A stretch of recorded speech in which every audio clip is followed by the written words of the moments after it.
Absolutely. Absolutely. We'll do that for you.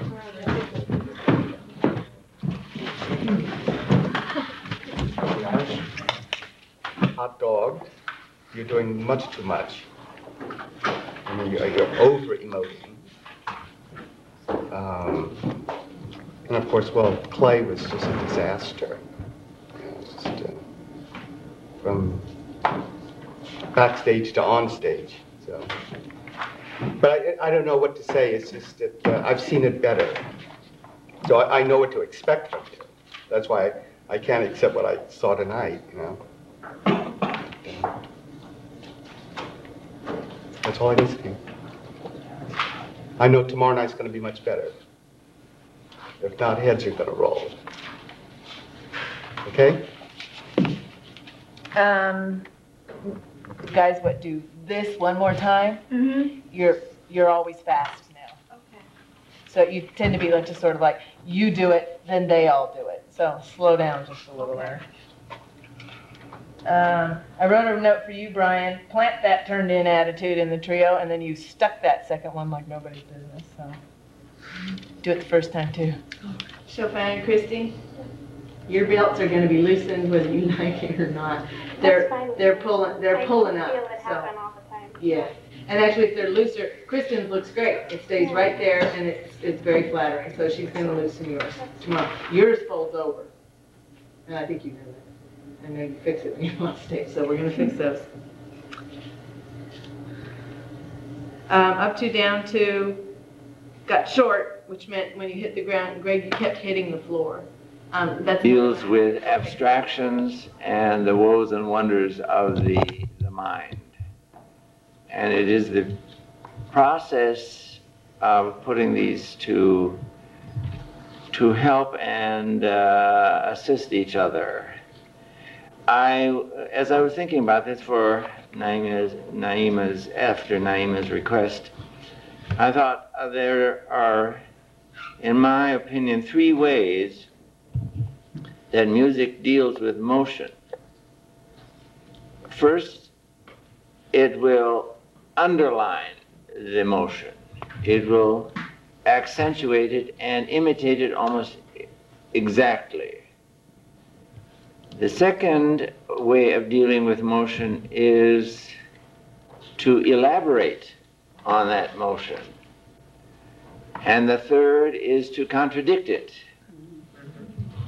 See, this is a fact that so many people are not aware of, and all 3 things can be happening at the same time. That is the magic of it. I got into the dance world right after my graduation from USC, studying with Ernst Toch. Some of you may know of his work. And it was, I guess, purely by chance. It was a way of making a living, scat though it might have been, back in the late 40s. And I began literally by playing dance classes, and I'm a fairly skilled improviser, as you may guess. And in the process, people began asking me, well, will you write a score for us? So it isn't as simple as one might think to be a dance accompanist. So many musicians, and I have observed them in dance class, think that if you just play the rhythm, it's okay. You have to go further than that. You have to pick up the texture. You have to feel empathic. If it's an anguished motion, you can't just play tinkle, tinkle, tinkle, unless you want to make a commentary. But in dance class, you don't do that. You don't comment. And as I was playing a warm-up class on Sunday, I realized again what my procedure for that was. The movement is set up, is set in motion, and I will follow it. I will emphasize it. Then as the dancers and I feel together, then I will begin to elaborate and embellish it. And they continue to do their thing, and then I will comment. Often I love one of my great composers is Bach. Everybody's a great composer. And I will then do contrapuntal things, particularly with skilled dancers. Then you can play many, many, many games in contrast. And when you do that, that emphasizes their intensity further. And it's really a lovely game. Other things then, as you get working with dance classes, you play games with yourself. I remember one of my favorite classes that I played was an assistant teacher to Bela Lewitsky, and it was up at Isomata. And I decided I'm going to play a whole class on variations of 2 notes, falling, half step. And I played this whole class. The dance class was not aware I was doing this, but I was aware that I was doing it, and I felt very, very skilled at that moment. Otherwise, sometimes if you don't empathize with the teacher, with the choreographer, then you do have a hard time. So anyway, you have these 3 ways of using music. Then I promised Naima that there are 4.5 ways of working with a choreographer. And I said, and I won't tell you what the halfway is until, until tonight. I'm very big on solid metaphors. Okay, here's the musician. Here's the composer. Composes a piece of music isolated from any motion whatsoever. The choreographer comes along and takes this piece of music, be it a Brahms symphony, be it the Tchaikovsky, Mozart variations, whatever, and uses this music as it is, to the best of his or her ability.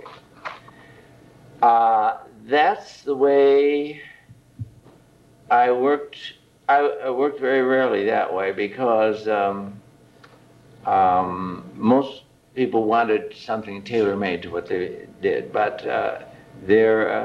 I met a dancer, choreographer in San Francisco when I lived there, and she used harp only for her dances, Sheila Corregos. And she asked me if I had a harp sonata. Naturally, I did. And so I gave it to her. I really don't know whether she ever used it. Another occasion was when I was working up at Isomata in the hills, in the mountains outside of Los Angeles. And the better dancers of the classes there came to me and said, do you have short piano pieces that we can use? And I said, yes, I have many short ones, and I'll play you some of them, and you can make a suite out of whatever you did. They did, and it was really quite successful. More frequently, it happened the way I worked with Janet Collins. She came to me and said, as a matter of fact, I played some of her concerts in Los Angeles before she went to New York. She came to me and said, I use 2 pianos for my music group. Would you write me a piece in 3 movements, which I am naming New Land? And the first movement should give a feeling of space, spacious horizon, and just the sky and all that. In a moment, I'll tell you what techniques you can use to achieve that effect.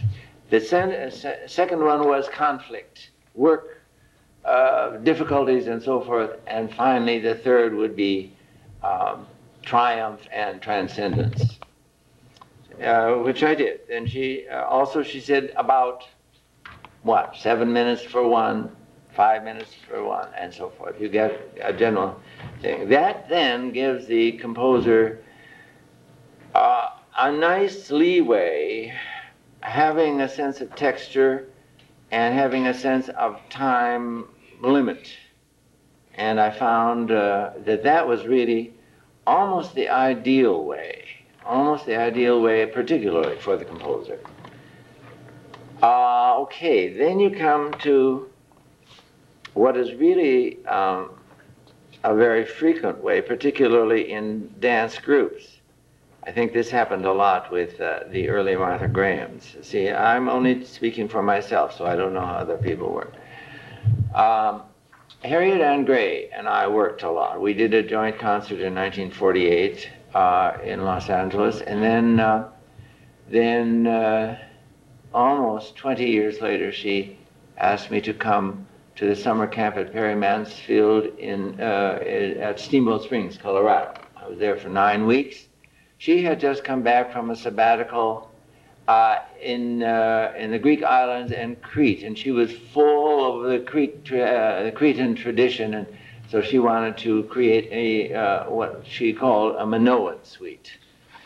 And she wanted to incorporate a lot of 5/8 and 7/8, which are the irregular Greek dance type of things. And so it turned out that I wrote a 45-minute score, and anybody who composes knows how long 45 minutes is. It's very... Anyway, I set myself an interesting challenge. She said, now the instrumentation people will come from Stevens College. It was under the aegis of Stevens College. And they will have a clarinetist, we'll have a violinist and a cellist and a percussionist. And I must have sensed that this wouldn't really happen because I wrote a score that worked on piano with percussion around. Three lines that a pianist could handle, and you could copy. I did indeed copy out the parts, the violin part and the clarinet part and the cello part. Well, these musicians didn't arrive, so she said to me, "Will you play the score?" And I said, "Yeah, sure." I set it up for this, and we had worked constantly. And she said, "We're going to put a screen around you because nobody's going to watch the action on stage." And indeed, that's what happened. I was playing with hands and playing drums and all kinds of things, and piano. I loved it. It was wonderful.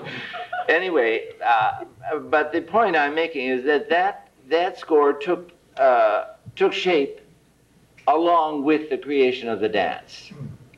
And it was a rather elaborate dance with, they built a bull, Sammy Bays, who was at that time the fiddler on the roof, so you can date that time when I was there. He came out, he had worked with Harriet Ann Gray, and he took leave of absence from the Broadway show to come out and work at the camp. And they built a bull, and so they did bull leaping. If you know the Cretan history, there were all these wonderful dances, and then the final climax of it was an earthquake, and I had great fun leaving the lunch and saying, well, I have to go and create an earthquake, you know. So, all right, that's the third way. The fourth way is the way the score you heard tonight was created. Lester had created for Bella a solo dance called La Soldadera, celebrating the woman who was remembering or reminiscing the death of her soldier husband in the Mexican 1910 Revolution. And so the dance was totally created by the time I went out to the Melrose Theater, and Bella, under a rehearsal light, danced the dance for me, and we did the counts. I wrote out the rhythmic patterns, and went home and wrote the dance. Came back 2 days later, and we tested it out, and it worked. About a week later, she called me up and she said, "Kenneth, did you really write that in 2 days?" Dancers are prone to agonize. I guess it's because they deal with gravity. They agonize over dances for a long time. Musicians, I guess, say, well, if it works, fine. If it doesn't, we'll try another composition. But anyway, that was the way it occurred. Okay, so that's the fourth way. However, when Bella and Lester were no longer together, Lester re-choreographed it as this wonderful duet. I think it's a wonderful dance. I'm very, very in love with it. And so then that music fell into this first category. Do you see what I'm saying? It was already a created composition, and the dance became a different dance. Okay, where's the half? The half is, it really is the least successful. Karen Burt, a lesser-known dancer in the late 40s in Los Angeles, came to me and said, I have done a dance on using the Morton Gould satiric dance for solo piano. And the music is too hard to play for all my dance accompanist. It had big skips and things like that, and it was really a tour de force just for a plain old pianist. And she said, could you take those rhythmic patterns and write a whole new, easier piece? And I said, okay, we'll hope that the Library of Congress doesn't get angry with us. And I did that. It was not so successful, but it worked. And so that in my mind is the way I have worked, and everyone has been stimulating, and I've been successful in varying degrees. And you I have played. sort of like didn't say, well, you know, this is not what I'm into. You left. So Don, when you think of Lester Horton, what image comes to mind first?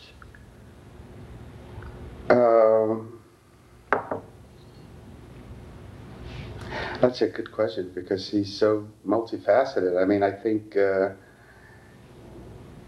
here's this man with a wonderful smile on his face, sort of almost an impish smile, you know, but scratching his head. He was constantly, you know, scratching his scalp, biting his lip.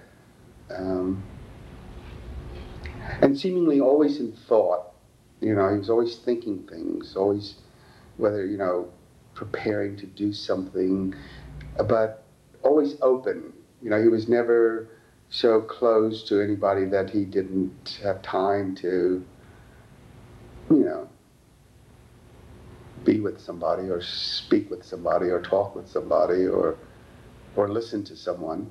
Do you think of him more as a teacher, choreographer, mentor? Mentor, yes, but I think of Lester as a human being. I mean, he was, I mean, you know, it's so easy to try to, or start talking about somebody and you find yourself deifying them. Mm-hmm. And that's the furthest thing that he would want, because he was so to the moment. I mean, he was so, he never set himself apart from anything. You know, he was, his being was just doing what he was doing and doing what he was interested in. And I kind of think that was his whole sort of plight in life was, I mean, I'm sure had Lester wanted, you know, to success as success we know it, you know, to go out and find fame and fortune, I'm sure he could have done that, but I think he was more interested in doing, you know, doing what he was doing and working. He was a producer, you know. He produced. He made things happen. He worked. And he was constantly involved in his work, you know. So I think of him as a friend, as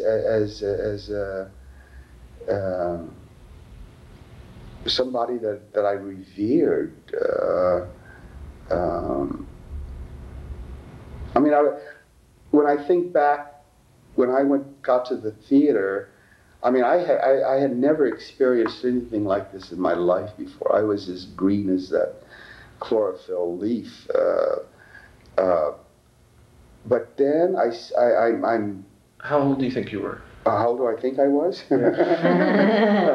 I was 19. Okay.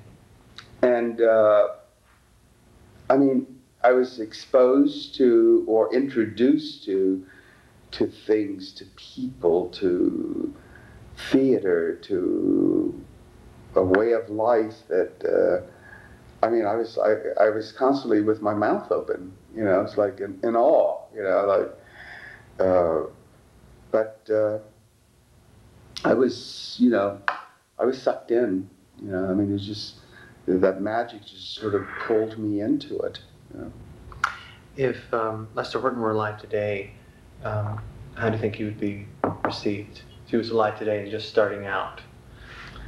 If Lester were alive today, he would be at the top of the class. He would be more innovative than he was when he was alive. I mean, he would be beyond the 20th century. I mean, because he was so ahead of his time, you know. I mean, that was his, I don't know, it's more than talent.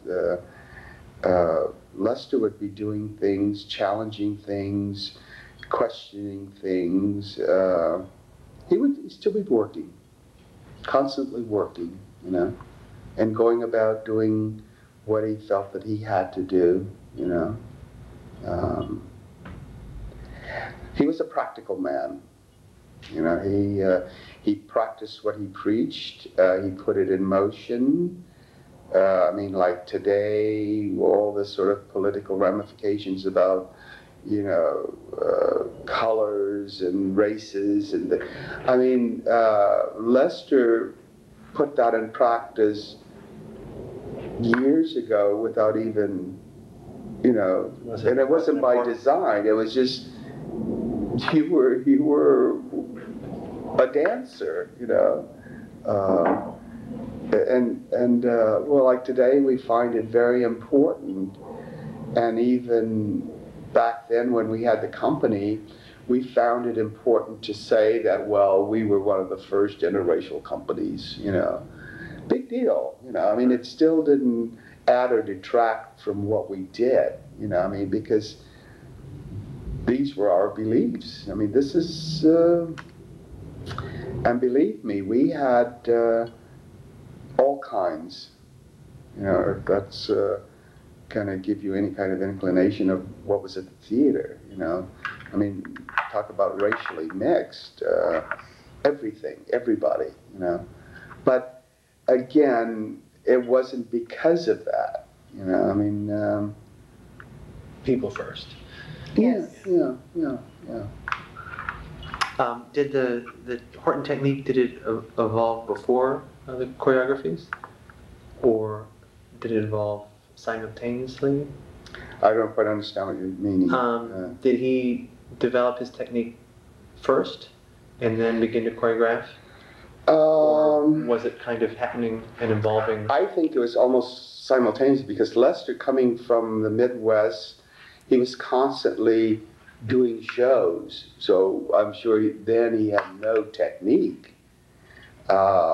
He didn't really sort of develop a technique until he first started developing a theater, you know, like the little theater of the Verdugos, where he had this little cadre of dancers, and they would rehearse, and I'm sure he started, you know, giving the movement.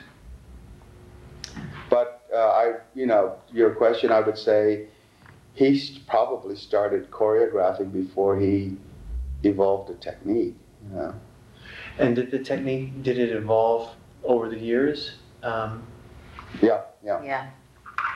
And when, you know, years ago, when he was with when Bela Lewitsky was with him, that school of dance, Well, when they dissolved the partnership, he completely recodified his technique, redesigned it, and so it became different. Like what I'm involved in as a Horton technique is somewhat different from what, say, Bella had, or when she was with Lester, or whomever, Marge Purse, Carl Radcliffe, or those people, Rudy Gunrick. Do you think the Horton technique is body specific, like it's ideally suited to certain bodies, or do you think it's accessible to every body type? And It's accessible to everybody. It's completely objective. Yeah, I think it's designed for the body, not a particular type of body, you know. And it's developed in that sense in a very organic way that everything is natural. You know, nothing is. I mean, just like to dispel a lot of the rumors where, you know, you get big derrieres or whatever from the Horton technique, and that's not true. I mean, and it's a tough technique, and it hurts and it's hard, but it's not designed to maim or cripple. You know, like any technique, it's a slow process. You know, it's an ongoing development. I think to add to that, though, and something that we were talking about, is that I don't think it's body specific at all.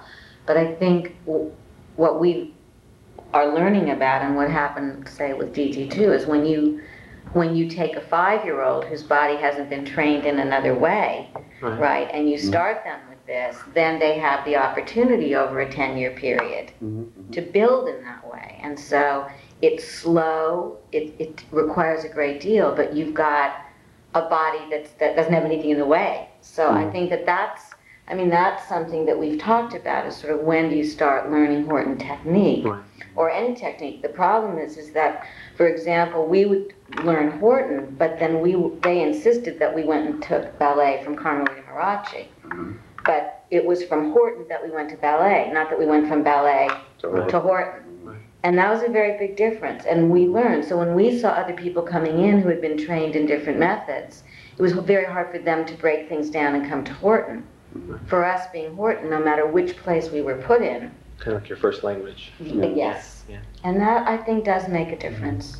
Yeah, and I think it also, it's a thing like in ballet, young girls, babies, starting 5, 3. Right.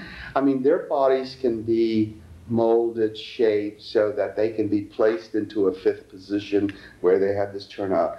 What do you do? Boys don't start ballet normally until they become adult. I mean, there are instances where there have been young boys, in academies training, so they get that kind of malleable training where their bodies are shaped. But most male dancers start at a late age, so consequently, they find it very difficult to be forced into those positions. And so they're always at a disadvantage, That's why male dancers, I kind of think, have always been second-class citizens in dance. I mean, they were mostly supportive until we, get the big stars like the Nureyevs or the Baryshnikovs or Pete Bruns or somebody like that who can, but, that's such a minority, I mean, most of the ballet is female-oriented, and I think it's because of that training, I mean, the training is geared for the female body. I was going to say, it seems like deep floor. Certain sections are harder, perhaps for males. And it's true, I think, how physically, how the pelvis is structured. I mean, I think that's all probably part of it, but that's not to say that you can't do it. Male, it's impossible for you to do. It's just that, But also starting when. Starting, when. yeah, right. You know, Yeah. that makes a big difference. But a technique, like again, is an ongoing, never-ending process. I dare say, be you a pianist, a painter, a writer, you never get away from your technique. You constantly have to go Working back at it. and hone it and warm it up, shape it. You keep working it, and that's the same with the dancer. But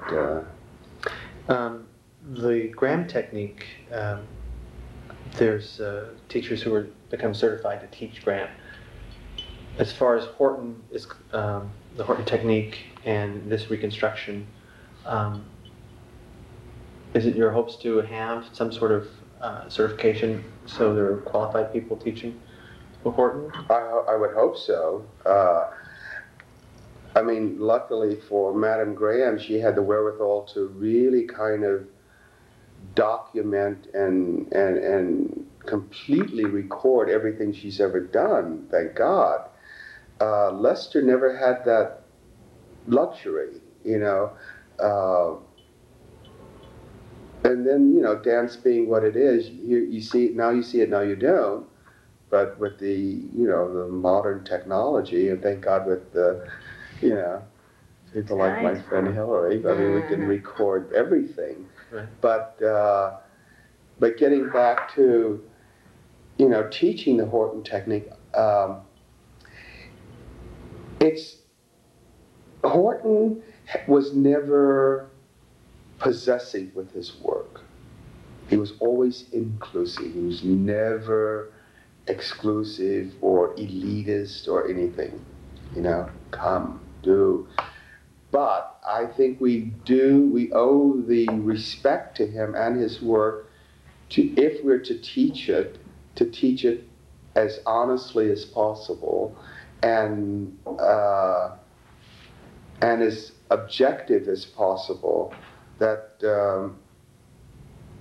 not this, well, this is the way I do it, or this is the way I was taught, or I can't accept that, and I've seen too much of it. Consequently, I've seen some very misinformed people teaching and screwing up some young dancers because of it. Because my feeling is that Lester's technique is more than just a body of movement. It involves everything about you as a human being, where if you walk away from the studio, if you go on with your dance career, or if you become a computer technician, there's something that you would keep with you because you got from the Horton technique, whether it's a matter of being aware of your body sitting up, or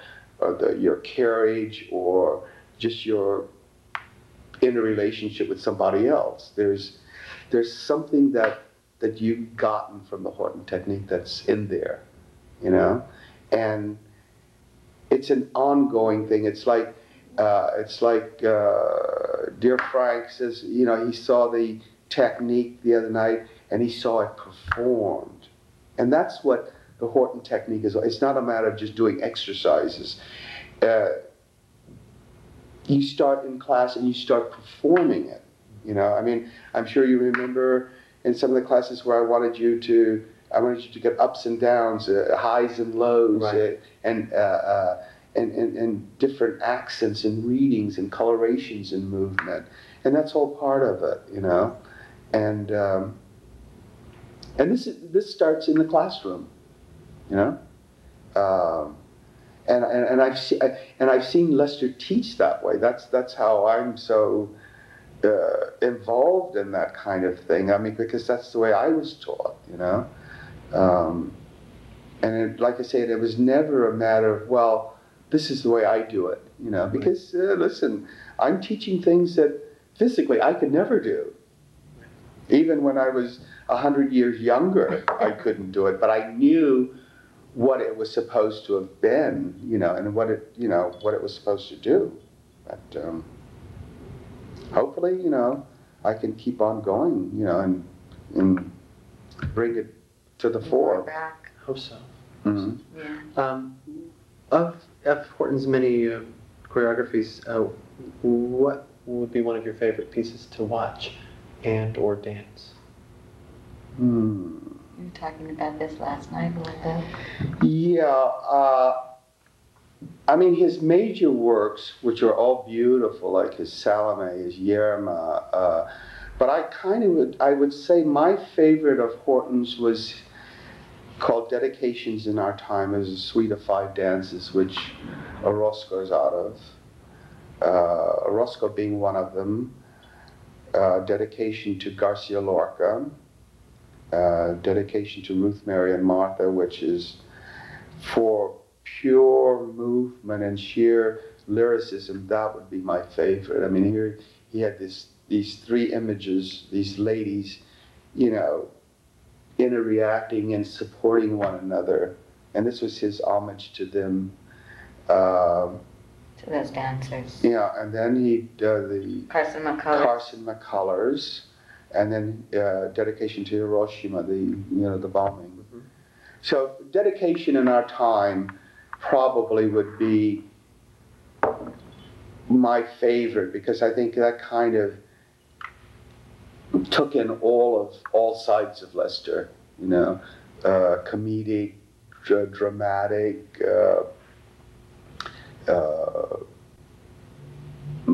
just sort of almost surreal, like his Lorca, which was that was an incredible dance. Unfortunately, with the passing of James Truitt, I think it's probably gone forever. But I would love to try to reconstruct that. I mean, it was he paid homage to a man, but I kind of think he was really kind of, if you saw it, you can almost say it served autobiographical. He was this man who was constantly surging forward and constantly, helping people along the way, and that was Horton, really. What made you decide on the 3 pieces that AU, American University, has been performing? Well, first of all, for immediacy, Beloved was already taped, Orozco was already taped, so it was relatively simple, not simple, but it was easier to work with those 2 pieces because I had a big frame of reference. Clay I wanted to attack because it was the first time something like that has been done with Lester's work, and I think we did it. I in our own way we captured that sort of magic, and then of course doing the technique. I wanted to present the technique the way I remembered it, and so that was the You program. really captured that. Yeah. You really captured that. But Frank was saying that he was so thrilled to see Clay because he hadn't seen it for over 40 years. Yeah. Mm-hmm. So. Yeah, I mean, I thought the program was highly successful. If you could add another piece to the program, what piece would you have added? Well, there's some fun dances that Lester used to do, like little short things.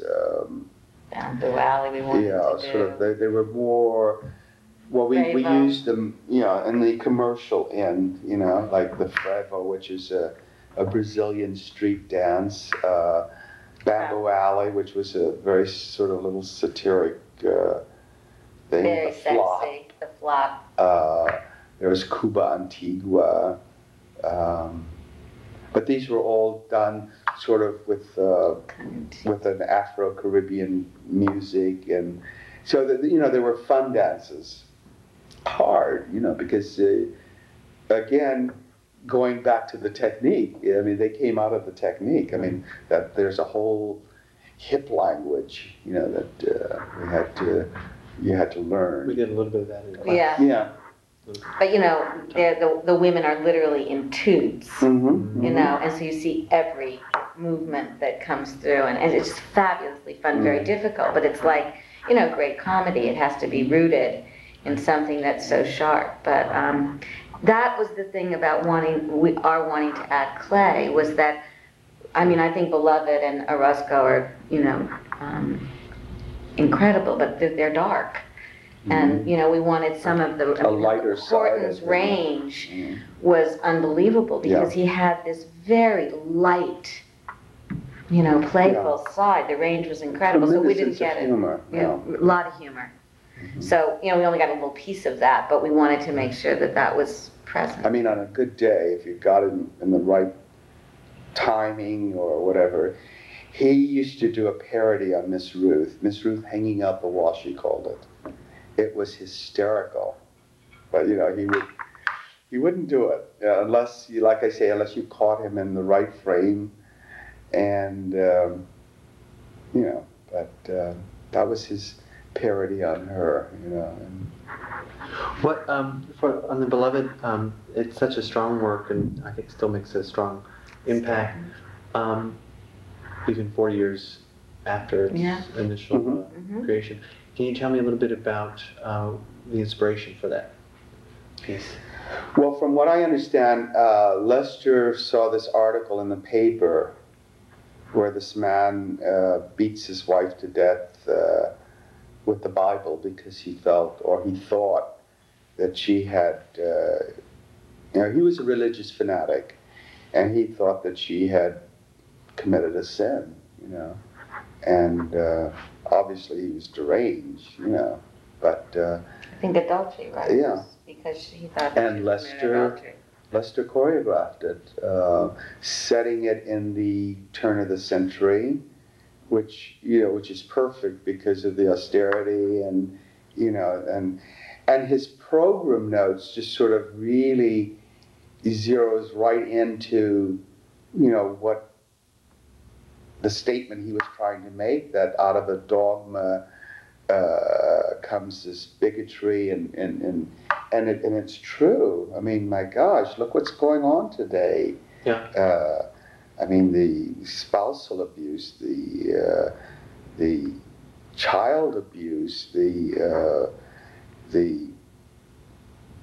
religious wars, if you will. I mean, the Catholics, the Bosnians, the Palestinians, the Jews. I mean, and it's all out of that dogma of religion.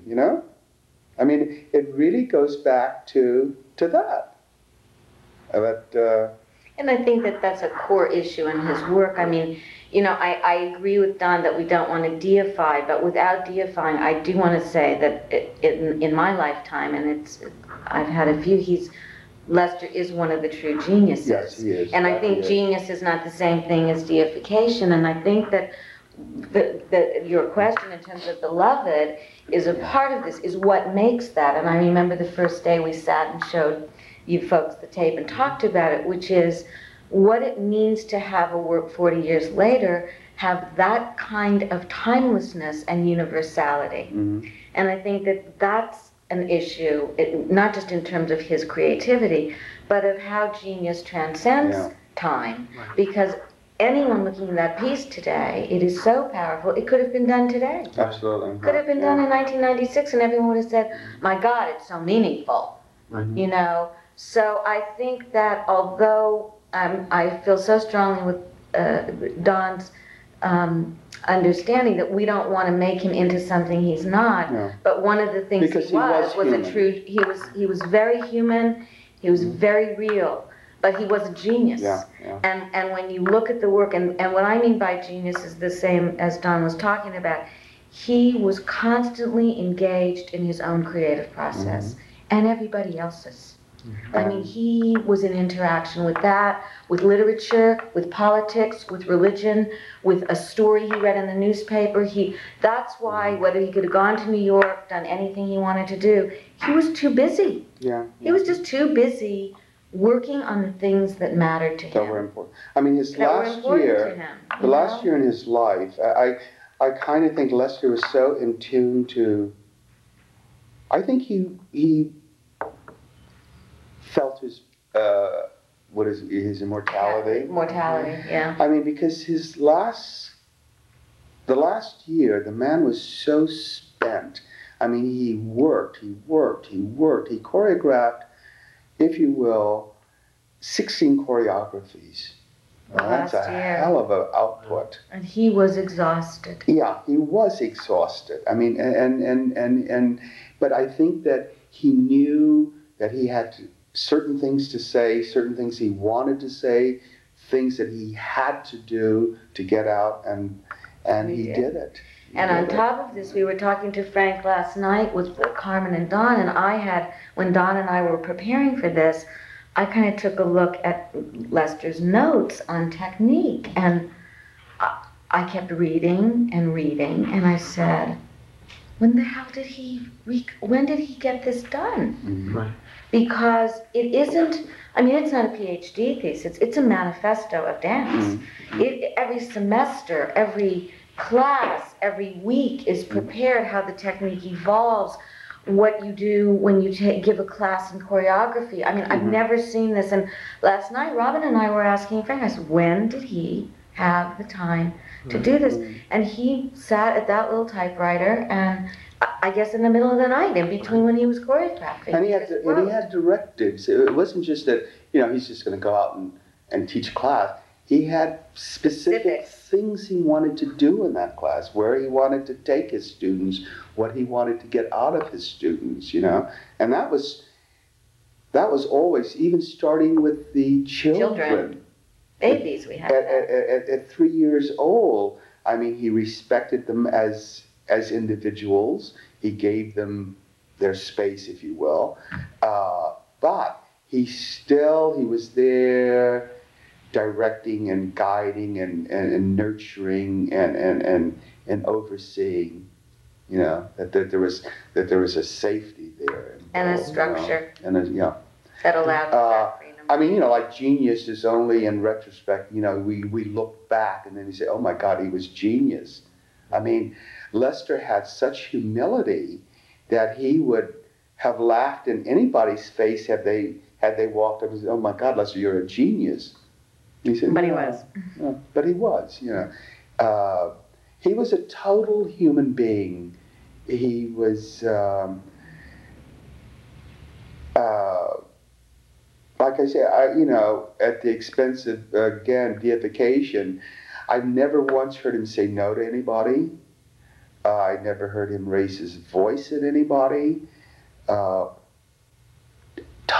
patience with everything and everybody, except himself, I'm sure, This is why he sort of like didn't say, well, this is not what I'm into. You left. It wasn't for you. And, he says, okay, But if you're here, then it's here for you. And because a lot of people went in and out of those wonderful red doors on Melrose Avenue, it's like, I mean, when you went into those doors, you were like entering a world so far removed from what was happening on the outside, on that street, But that was our, that was our life, And we abused it, but then, of course, Lester was dealing with unadulterated children, really, and I think that was by choice too, because it was his way of, again, nurturing and molding and teaching and, setting them on the right path. It's much harder to try to undress and redress somebody,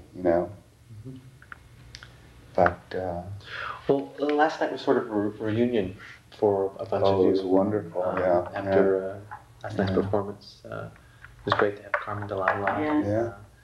What was that like? You and a fellow Yes. theater Yeah. student? Well, as I was mentioning to you, this was now Robin Kennedy at the time. She was one of the original dancers, all of us being children at this theater, literally starting at the age of 3. And Don taught us, Jimmy Truitt taught us, Alvin for a brief time, Carmen, we all looked up to as the, goddess. Right. And as I mentioned to you, there's a picture of Robin sort of up to her knee, and Carmen's legs going on forever. But this is kind of a combination of something that you asked. We talked, all of us felt, and of course we toasted to Lester last night, all of us. But what everybody said, including Carmen, is that it was the most important thing that ever occurred in our lives. No matter where you went after that, the fact that you lived at the theater for the time that you did and were touched by it really changed your life forevermore. Yeah. And it was not only because we learned a great technique or we were trained to be really fine dancers that could go anywhere. The only way I can say it is that it was a Weltanschauung. It was a view, it was an approach to life, it was a psychology, it was a way of learning to explore yourself and a kind of demand on oneself that began at 3 when Lester would gather us around her Don and they would say, dancers. It wasn't children, it was dancers, and sort of we would be given a problem to solve with a lot of love and a lot of care, but we were expected to solve it. My life, my daily life as a young Horton dancer from the age of, 5 on, say on a Saturday, I would take a 2-hour technique course, and then we would have lunch, and then afterwards we would be given, say, something like that we were going to explore the senses, the sense of sight or hearing or whatever, and then we would be given a drum, something to draw on, a piece of music, whatever, and at the end of a 4-hour period, we would come up with something that was a choreography, that was a piece of movement, and I thought that this was life. I thought that this way of learning and growing and developing with others, I thought that I was going to have this the rest of my life. I tell a very famous story when we were first in performance, and every year, Don and Jimmy and Carmen and Laylee would do our makeup before performance, and one year, I think I was 11, my first year, and, workshops were beginning, and Don said, well, this year you're going to learn to do your own makeup, and we were like, and, he took us back there, and he did 1/2 of our face with the makeup, the eye makeup all the way over, gave us the stuff, said, go over there and do the other half. And came back and he'd put our face in the mirror and he'd say, okay, what's wrong? And we'd have to find out what's wrong and then go back. Never a harsh word, never, but there was just no way about it. We were going to learn to do what we needed to learn to do and to do it well. And they were there for us. It was the same for choreographies.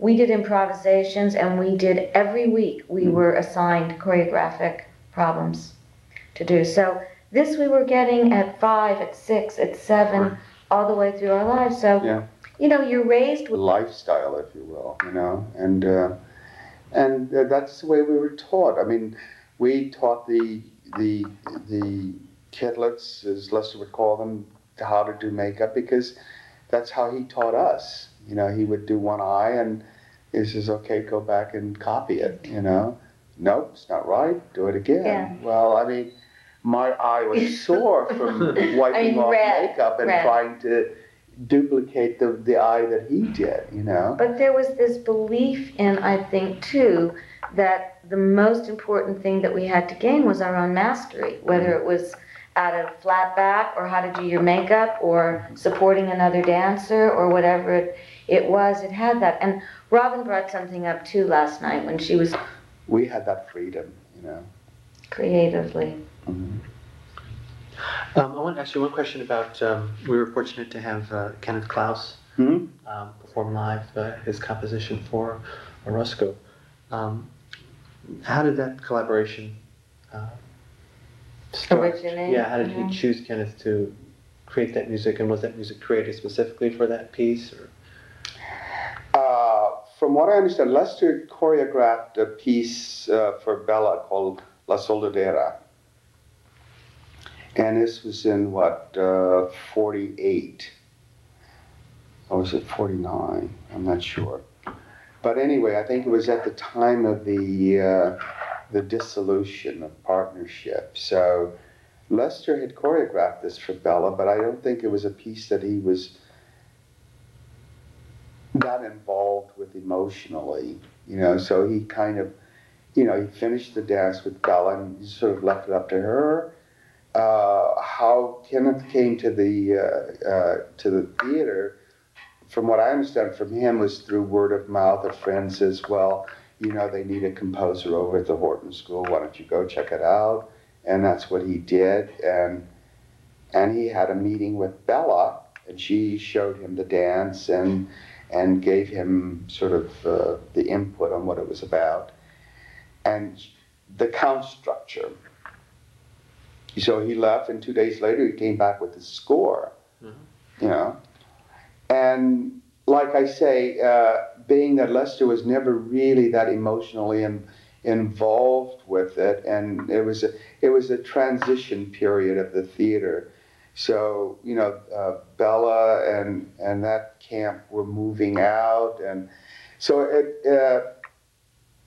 it just wasn't really, you know, that much. And then after Bella left, you know, the music just belonged to Horton, and it laid there. What do you hope will be the end result of this collaboration between the Library of Congress and American University? Well, I kind of think that we've done what we set out to do. I mean, I don't know if I'm going to have a further association with AU, you know, but hopefully something, you know, will happen. I mean, you've exposed what Horton was about and his technique. At least we've got a taste. Yeah, but it's a taste that, a taste and not a taste, because first of all, I put upon the dancers advanced work that they weren't ready for. So consequently, you know, they didn't have the structure or the basis for it, you know. I mean, it's miraculous that we did it, thank God. But now, if it were all possible, I would like to go back and start from the beginning.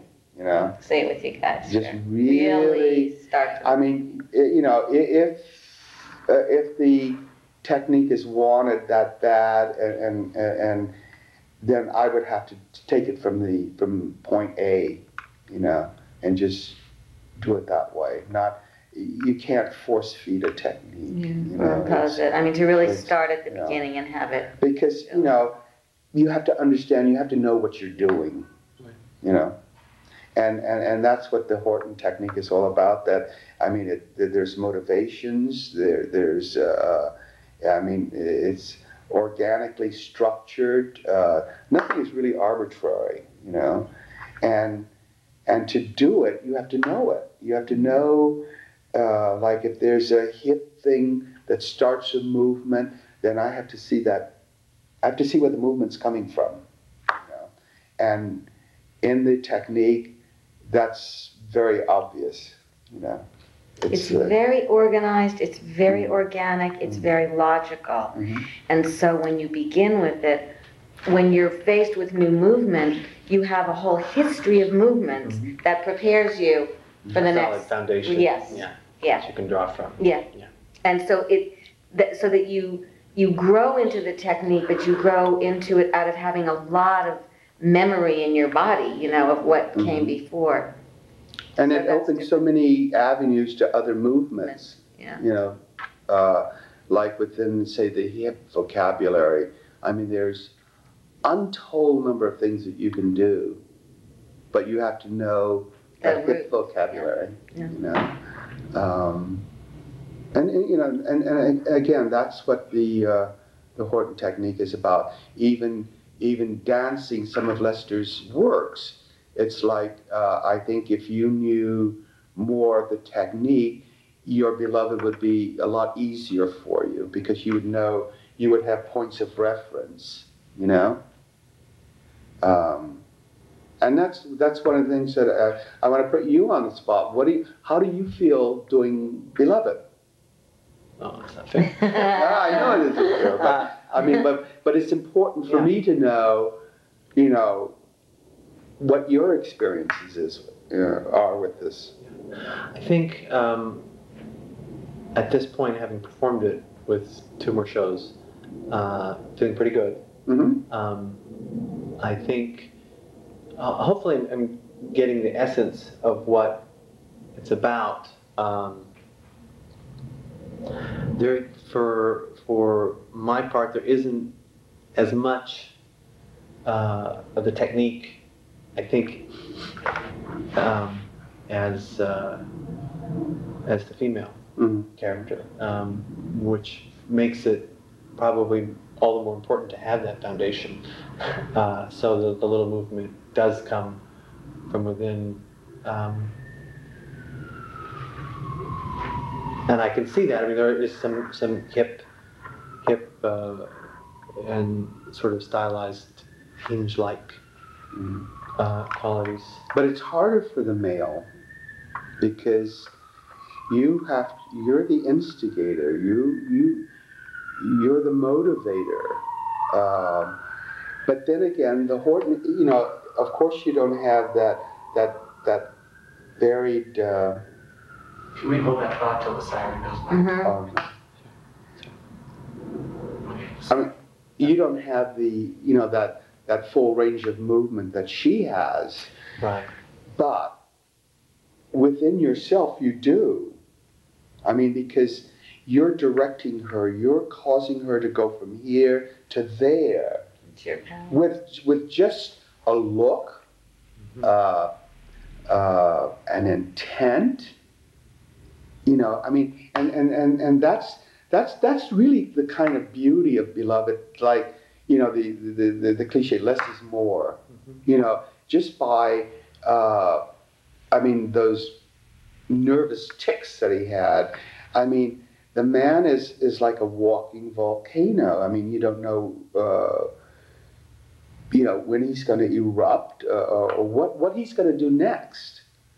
You know, so sure, the female has all of this, and Lester choreographed it for Bella, who could do any and everything. You know, I would love to be able to have Christy do more of that, but technically she's nowhere near. But that's the demands of that role. You know. I mean, it's certainly a challenge. And I think probably a highlight for me. I mean, I think it's the choreography that makes it still work. The mere fact that you can sit on that stage in that chair, hold a book, and project a strength, that's technique. You don't have to move. You don't have to, you know, get the leg up or do a T-fall or a hinge or whatever. Just if you can project that kind of thing, I mean, you're doing the technique. Because it comes from the inside. Yes. And the Horton technique gives you that ability to know where to start it. You know? I mean, like, I can't tell you, I mean, you're going to draw from your own experiences. You know? I can only give you the movement, but, you know, you're going to color it as light or as dark as, you know, your experiences will allow. and it has to be real. It has to be honest. It can't be.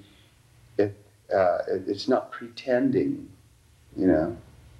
I mean, of course, you know, now we're probably getting into different schools of acting, but. Well, I think it should be. I mean, it is a little draining by the end. And it should be. Yeah. If it isn't, then something didn't happen. You know. Right. You know, I mean, it's like that's like I said, the first bow.